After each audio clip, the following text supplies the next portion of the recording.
Hello everyone, कैसे हैं आप सभी। वेलकम है आप सभी का सौरभ सर क्लास में। आज की क्लास में हम बहुत इंपॉर्टेंट एक सेशन डिस्कस कर रहे हैं और ये वो मोस्ट इंपॉर्टेंट क्वेश्चंस रहेंगे जो आपके सीयूटी पीजी पॉलिटिकल साइंस में आ सकते हैं। तो ज़्यादा देर नहीं लगाते हुए मैं क्लास स्टार्ट करती हूँ।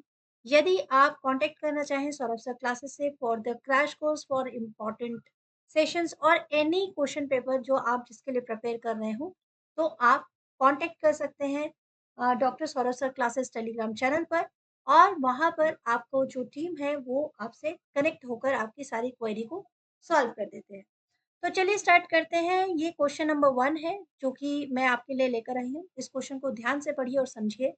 विच among the following are elements of liberalism.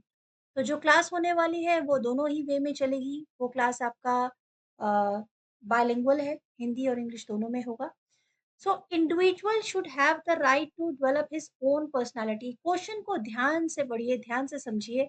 आपका यहीं पर ये क्वेश्चन आंसर कर देता है।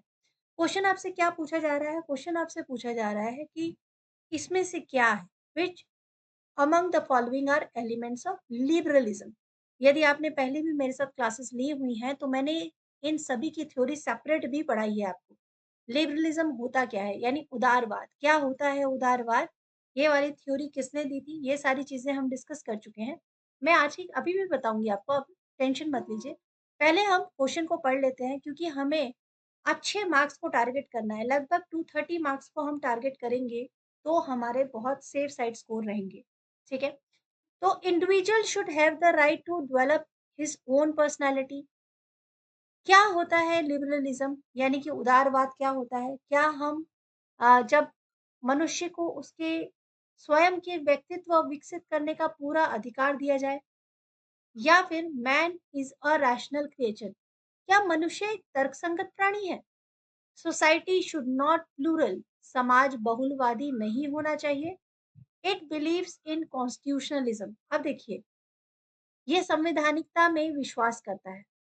जो ये शब्द है पॉलिटिकल साइंस को, उसके कॉन्सेप्ट को समझना बहुत इंपॉर्टेंट है क्योंकि यदि वो समझ में नहीं आएगा तो ये क्वेश्चन भी आप नहीं कर पाएंगे, सिर्फ तुक्का ही लगाएंगे।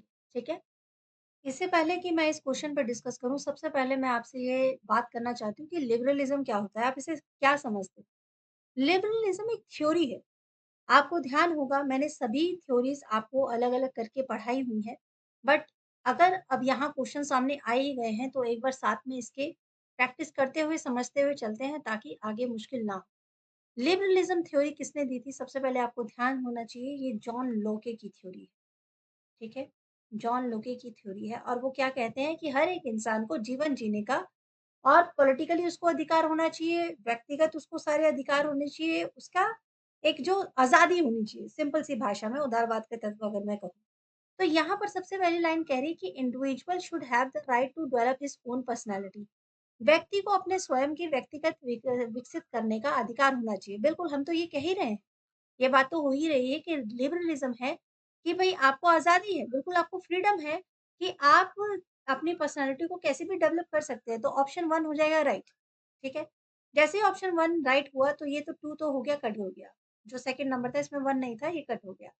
अब लिखा है man is a rational creature. क्या मतलब हुआ man is a rational creature? मनुष्य एक तर्कसंगत प्राणी है। इसका मतलब ये है कि भई जब भी कोई घटना घटती है, कोई भी छोटी से छोटी, बड़ी से बड़ी, तो इंसान ज़रूर उसकी क्वेरी लेना चाहता है, उससे तर्क लेना चाहता है, तर्क देना चाहता है, ऐसा क्यों हुआ? ऐसा नहीं होना चाहिए था, अगर ऐसा होता तो वैसा हो जाता। तो मनुष्य तार्किक एक प्राणी है, ठीक है? ये बात सही है कि गलत है? बिल्कुल सही बात है। ऐसा है तो इसको सही टिक करते हैं। Society should not be plural. क्या मतलब हुआ प्लूरल का? प्लूरल का मतलब यहाँ सोसाइटी को लेकर ये है कि अलग-अलग धर्म का होते हुए भी सब मिलकर रहे, तो उसे प्लूरल कहते हैं, समाज, ठीक है? तो समाज बहुलवादी नहीं होना चाहिए, ये तो बिल्कुल गलत है। समाज तो बहुलवादी होना ही चाहिए, ठीक है? नहीं तो झगड़े ही इसी कारण होते हैं कि धर्म नाम पर झगड़े हो जाते हैं। इट बिलीव्स इन कॉन्स्टिट्यूशनलिज्म, यानी कि ये संवैधानिक विश्वास करता है। बिल्कुल, संविधान में तो विश्वास करता ही है। ऐसा थोड़ी ना है कि तुम बिल्कुल आज़ादी ले लो, कोई आपको कानून से डरने की ज़रूरत नहीं, कुछ नहीं। तो 1, 2 और 4 हो जाएगा राइट आंसर, तो ऑप्शन 3, 4, ऑप्शन 4 हो जाएगा right answer. I hope clear हो गया होगा। चलिए आगे क्वेश्चन में बढ़े, ध्यान रहेगा ये बात, ठीक है? जॉन लॉकी की बात याद रखेंगे आप लोग कि वो लिबरलिज्म थ्योरी लेकर आए थे। अब बढ़ते हैं नेक्स्ट क्वेश्चन पे। अगला प्रश्न है, in which year did Pandita Ramabai establish Sharda सदन home for learning? Pandita Ramabai, ये जो कैरेक्टर हैं, ये इतने स्ट्रॉन्ग कैरेक्टर हैं कि इनके लिए क्वेश्चंस पॉलिटिकल साइंस में, हिस्ट्री में आपके आते ही आते हैं। तो इनके बारे में आपको अच्छे से पढ़ना है।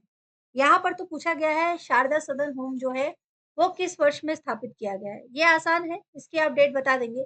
बट पंडिता रमाबाई से जुड़े हुए और भी बहुत सारे प्रश्न आते हैं। पंडिता रमाबाई वुमेन एजुकेशन के लिए उस समय आवाज उठा रही थी जब वुमन सबसे ज्यादा डोमिनेट की जा रही थी। यानी ये बात हो रही है 17th सेंचुरी के मध्य से लेकर अंत तक, जब पंडिता रमाबाई ने बहुत सारे स्कूल्स ओपन किए, बहुत सारे ऑर्गेनाइजेशन बनाए, ठीक है? तो उसमें से जो शारदा सदन है वो 1889 को उन्होंने फाउंड किया है, बनाया है, ठीक है? जहाँ पर एजुकेशन के लिए काम किया गया। उसके बाद एक बहुत इम्पोर्टेंट उन्होंने बुक लिखी है, हाई कास्ट हिंदू वुमन 1887 में, ठीक है? बहुत इम्पोर्टेंट बुक है, जहाँ पर उन्होंने हाइलाइट किया कि वुमन की सोसाइटी में क्या रिस्पेक्ट थी। उसके बाद उन्होंने मुक्ति मिशन स्टार्ट किया है 1898 में, जो उन्होंने पुणे में बनाया था, जहाँ उनका मेन जो लक्ष्य था वो था शेल्टर प्रोवाइड करना, एजुकेशन देना और वोकेशनल ट्रेनिंग देना विडोज को और ऑर्फनेज को। उसके बाद फर्स्ट वुमन थी जिनको कि पंडिता का टाइटल मिला था, और वो किस लिए मिला था? क्योंकि संस्कृत में उनका अगाध प्रेम और नॉलेज, ये 2 रीज़न थे कि उनका नाम, जो नाम था उनके आगे पंडिता जुड़ गया था।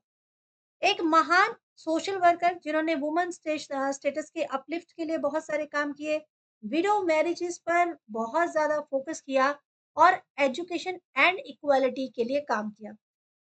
उन्होंने कन्वर्जन किया और ये बहुत बड़ी बात थी। पंडिता रमाबाई ने क्रिश्चियनिटी में कन्वर्ट किया अपने आप को, जिससे कि बहुत सारी कंट्रोवर्सीज़ भी हुई। लेकिन ये जो कन्वर्जन था, इससे उनको वो रिसोर्सेज़ मिले, वो मदद मिली, जिनकी वज़ह से वो वुमेन्स वेलफेयर कर पाईं। उन्हें सपोर्ट मिला, ठीक है? तो उन्होंने चाइल्ड मैरिज और कास्ट डिस्क्रिमिनेशन के भी अगेंस्ट बहुत सारा काम किया है। So these all are about very important personality Pandita Ramabai, और यहाँ पर अब आप आसानी से इसका आंसर दे देंगे 1889, ठीक है? चलिए बढ़ते हैं अगले प्रश्न की ओर। तो ये सारे प्रश्न बहुत इंपॉर्टेंट है, जैसे कि आप देख भी रहे होंगे।